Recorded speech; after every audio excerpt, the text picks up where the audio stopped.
Hatari ya Mkristo asiyezaa. Hatari ya Mkristo asiyezaa. Genesis chapter number 1 verse 27 to 28. Baada ya Mungu kuumba Adamu na Hawa, aliwabariki na akawaambia, nendeni duniani mkazaane. Kumaanisha hata pia Mungu mwenyewe upenda akiona increase katika maisha ya mtu.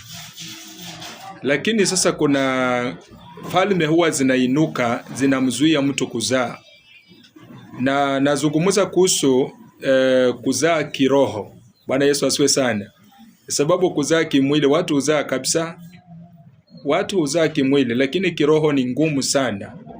Biblia inasema ya kwamba Mungu alipomuumba mwanadamu alimbariki, akamwambia nenda uzaane. Kumaanisha Mkristo ndiye azae vizuri lazima kuwa na spirit ya blessings. Mtu kama una roho ya baraka, kuzaa ni ngumu sana. Na inaweza kuwa ni kuzaa katika kihuduma, kuzaa katika kibiashara, kuzaa chochote kile unafanya, lazima uone increase katika maisha yako. Bwana Yesu asifiwe sana. Psalms chapter number 127, Zaburi 127, mstari wa 4, ukiendelea pale mbele, inasema ya kwamba wana ndio urithi utokao kwa Bwana, uzao wa tumbo lako. Alafu inaendelea kusema ya kwamba kama vile mishale mikononi mwa shujaa, ndivyo walivyo wana wa ujanani. Heri mtu yule ambaye amejaza podo lake. Sasa unaona manufaa ya kuzaa, wakati ya kwamba heri mtu yule aliyejaza podo lake, hataona aibu anapopigana na adui zake. Mzazi yeyote akiwa na watoto huwa anafurahia sana. Hata akiona adui akikuja, hata kama ameisha nguvu, anajua watoto wangu watanisaidia.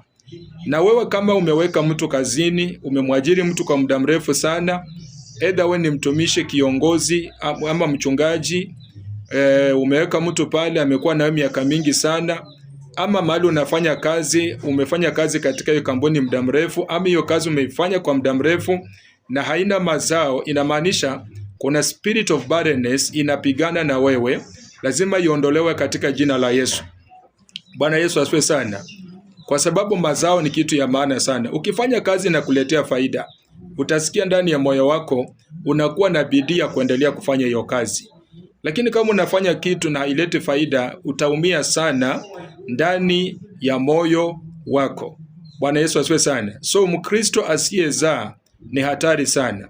Na kuna Wakristo karibu mara 4. Kuna yule Mkristo ambaye yani amefungwa, anatamani